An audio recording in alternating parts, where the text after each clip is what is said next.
एक ऐसा काम जिसे लेकर सांप मशहूर है, लेकिन हम इंसान भी उसे करते हैं, और वो भी हर 28 दिन में। क्या है वो काम, जानेंगे इस वीडियो के एंड में। नमस्कार, मैं हूं अनीता शर्मा और सेहत की पाठशाला में आज बात मेरी, आपकी और 13 से 14 साल की उम्र में इस समस्या का सामना करने वाले हर किशोर की, यानी कि एक्ने, मुहासे या पिंपल्स की।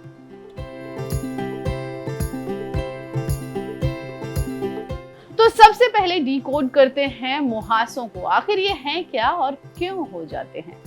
आमतौर पर मुहासे की समस्या तब पैदा होती है जब स्किन से निकलने वाला ऑयल यानी कि तेल का प्रोडक्शन बढ़ जाता है, लेकिन स्किन सेल्स के फैलाव में कमी आ जाती है। ऐसा होने पर स्किन सेल्स ब्लॉक हो जाते हैं और वहाँ जो ऑयल बना होता है, जो ऑयल वहाँ आता है, वो वहीं रुककर जम जाता है। कुछ एक्ने के पीछे की वजह hormones, diet, thyroid, sugar, PCOD वगैरह भी हो सकती है, लेकिन मोस्टली टीनेज में होने वाले एक्ने के पीछे की वजह एक्स्ट्रा ऑयल प्रोडक्शन होती है। तो ये बात हुई कि पिंपल कैसे बनते हैं। अब जानते हैं कि ये कितनी तरह के होते हैं।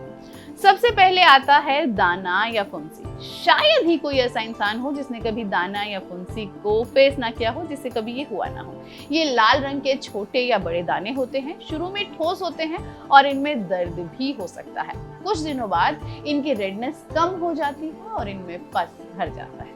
दूसरे नंबर पर आते हैं ब्लैक हेड्स। ब्लैक हेड्स आमतौर पर त्वचा के रोम छिद्रों में जमा हो जाते हैं। ये काले रंग के कील जैसे हल्के और सख्त लंबे रेशे होते हैं। ब्लैक हेड स्किन में मेलानिन के ऑक्सीकरण की वजह से बनते हैं और लोगों को लगता है कि ये गंदगी के कारण बन रहे हैं। पैपुल्स, हल्के गुलाबी या गहरी लाल रंग के ये दाने रेजर कट, रेजर बर्न, किसी कीड़े के काटने या त्वचा संबंधी किसी समस्या के चलते हो सकते हैं। ये बेहद ही सेंसिटिव और दर्दनाक हो सकते हैं। नोड्यूल्स, पिंपल का सबसे दर्दनाक रूप कहा जा सकता है। जब पिंपल स्किन के ऊपर की ओर डेवलप होने के बजाय अंदर की तरफ बन जाते हैं तो उन्हें नोड्यूल्स कहा जाता है। ये बेहद कठोर, बड़े और हल्के टच से भी दर्द देने वाले हो सकते हैं।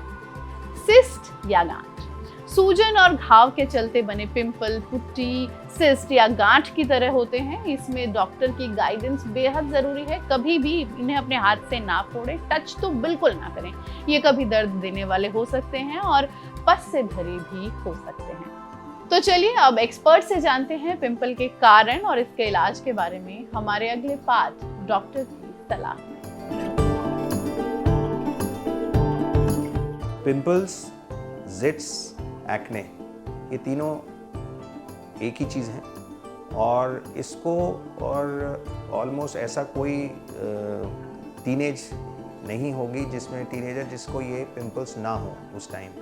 तो जो सबसे बड़ी जो एज जो हम देखते हैं, जो हार्मोनल एजेस हों, वो एनीथिंग 13 इयर्स के बाद से लेके 22 इयर्स तक, जब हार्मोन्स बन रहे होते हैं, चेंज हो रहे होते हैं, तब पिंपल्स होने के जो दैट्स द टाइम जब सबसे ज़्यादा हम पिंपल्स देखते हैं, टीनेज एक्ने। तो कॉमन कॉज जो होता है वो डैंड्रफ है। फिर सेकेंड कॉज जो होता है बैक्टीरिया है। बैक्टीरिया मतलब जो पस के दाने जो होते हैं, दैट इज़ जो कॉज करता है, जिसमें मोटे मोटे पिंपल्स निकल आते हैं। थर्ड होता है ऑयल। ऑयल इसलिए इंक्रीज हो जाता है बिकॉज ऑफ हार्मोन्स जो चेंजेस आ रही हैं, एंड्रोजेनिक जो फेज़ होता है हमारा, वो उसमें ऑयल ज़्यादा बनता है और ऑयल की वजह से पोर्स जो हैं वो ब्लॉक हो जाते हैं, विच लीड्स टू मोटे पस वाले दाने। और फोर्थ कॉज जो होता है स्पेशली इन फीमेल्स, वो होता है कोई गायनेकोलॉजिकल हार्मोन्स। जो कॉमन कॉज है वो पीसीओडी है, पॉलीसिस्टिक, जिसकी वजह से ये हार्मोनल इम्बैलेंस होने की वजह से फीमेल्स में पिंपल्स होते हैं। ये टीनेज वाले एक्ने हैं। कुछ लेट स्टेज पे भी होते हैं। लेट स्टेज में जो होते हैं वो मोस्टली हार्मोनल होते हैं। पीसीओडी की वजह से हो सकते हैं, थायराइड की वजह से हो सकते हैं, डाइट की वजह से हो सकते हैं। अब डाइट में जो ज़्यादा प्रोटीन्स की वजह से अगर हम लेते हैं या शुगरी चीज़ ज़्यादा लेते हैं या जिसका इंसुलिन लेवल बड़ा हो, उनमें लेट ऑनसेट एक्ने देखे जाते हैं। और एक होता है अबव द एज ऑफ 40-45, वो वाली एक्ने उस एज में भी देखे हैं।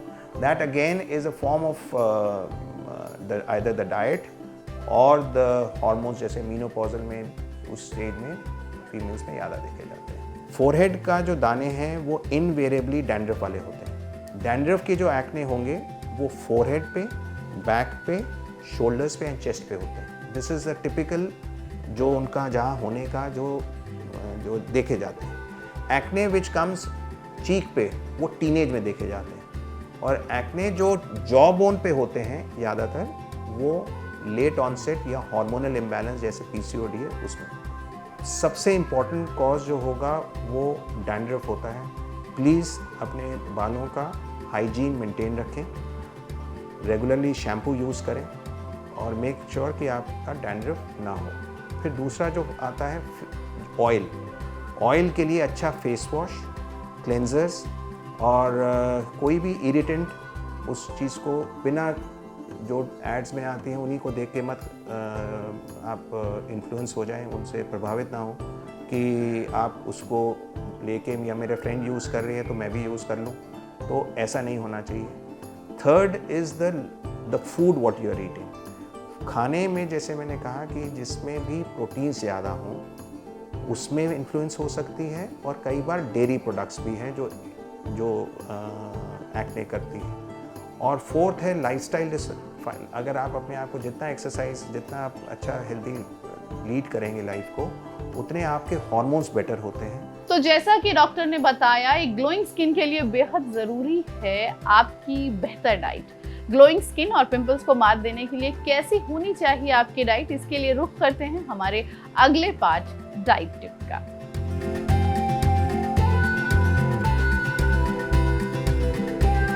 सो healthy skin is also equivalent to health, ये कहा जा सकता है। सो हेल्दी स्किन पाने के लिए हमें क्या करना चाहिए? हमें एक बैलेंस डाइट खानी चाहिए, प्रोसेस्ड फूड से बचना चाहिए, एंड बैलेंस डाइट में भी हमें ध्यान रखना चाहिए कि हम फ्रूट्स एंड वेजिटेबल्स खाएं।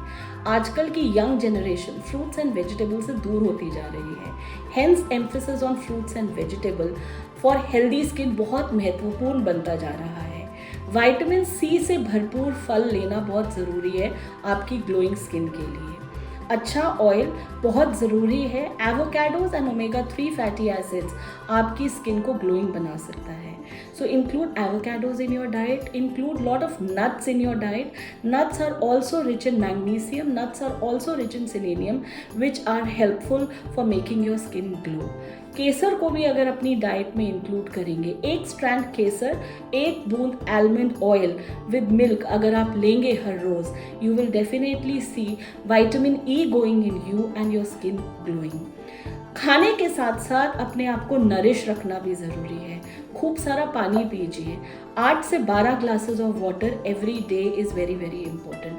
पर वो वाटर एंड जो भी फ्लूइड्स लें वो शुगर डेंस नहीं होने चाहिए।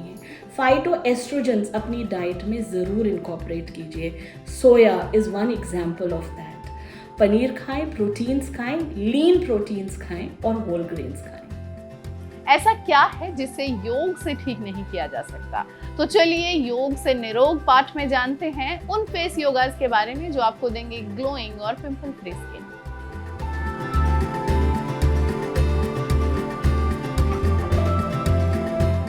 बलून पोज, इसमें आपको कुछ करना नहीं है। आपको ब्रीथ को, एयर को अपने मुंह में लेना है, पूरे गालों को टाइट करना है और अपने दोनों फिंगर से अपने लिप को दबाना है, ताकि जब आप इसको दबाओ तो ब्रीथ को छोड़ना नहीं, आपको ब्रीथ को अपने हाथों को, इस 2 फिंगर को प्रेशर देना है। ठीक है, एक बार देखते हैं कैसे करना है।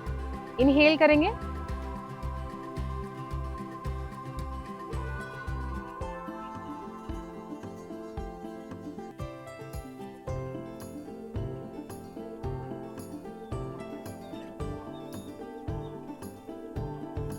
स्लोली एक्सेल नोज से ही करेंगे।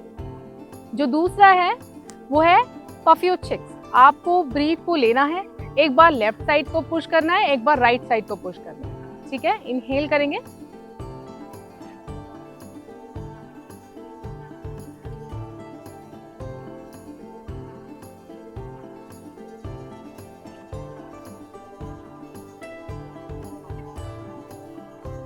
जो नेक्स्ट है मैं आपको दिखा रही हूँ वो है, आपको आपके जो चिन है, गालों को है, उसको अंदर की ओर खींचना है जैसे एक मछली की होती है, फिश पोज बोलते हैं इसको, ठीक है। देखेंगे कैसे करना है इसको, और इसमें रुके रहना है फॉर 10 सेकेंड्स एटलीस्ट।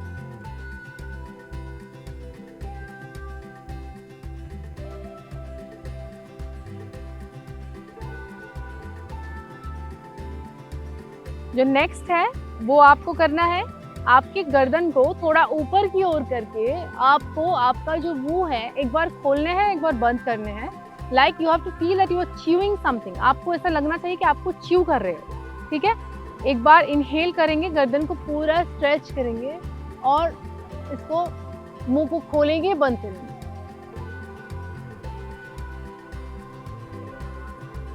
पूरा स्ट्रेच आना चाहिए आपके यहाँ तक। और आखिर में जो हम करेंगे उसको टैपिंग बोलते हैं। बहुत ही जेंटली आप अपने फेस को टैप करेंगे।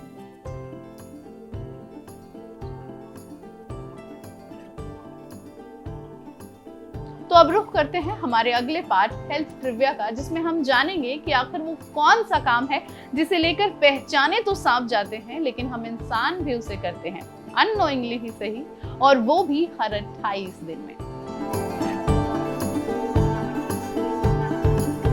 क्या आप जानते हैं कि सिर्फ सांप ही नहीं, हम इंसान भी अपनी स्किन शेड करते हैं। जी हाँ, हमारी यानी इंसानी त्वचा की परत हर 28 दिन में एक बार और पूरे जीवन काल में तकरीबन 900 बार बदलती है। त्वचा की कोशिकाएं प्रतिदिन तकरीबन 40,000 की दर से बनती हैं। स्किन करीब 30 से 40,000 सेल्स हर मिनट शेड करती है, और इसी वजह से dead skin comprises about 1 billion tons of dust in the earth atmosphere. अगर त्वचा को एक अंग माना जाए तो ये मानव शरीर का सबसे बड़ा अंग होगा, और हमारे शरीर का तकरीबन 15% वजन हमारी त्वचा में होता है। हमारे शरीर में आंखों की त्वचा सबसे पतली होती है और सबसे मोटी त्वचा हमारे तलवों पर होती है। तो ये थी मैं अनीता शर्मा सेहत की पाठशाला में आपके पास। जल्द ही फिर मिलेंगे नए और इन्फॉर्मेटिव वीडियोस के साथ। तब तक अपना ख्याल रखिए, खुश रहिए, सेहतमंद रहिए। अगर आपके मन में कोई सवाल है तो हमें कमेंट बॉक्स में जरूर पूछें। और हाँ, इस वीडियो को लाइक, शेयर और चैनल को सब्सक्राइब करना ना भूलें, इससे हमें मोटिवेशन मिलता है। जल्दी ही फिर मिलते हैं, तब तक के लिए नमस्कार।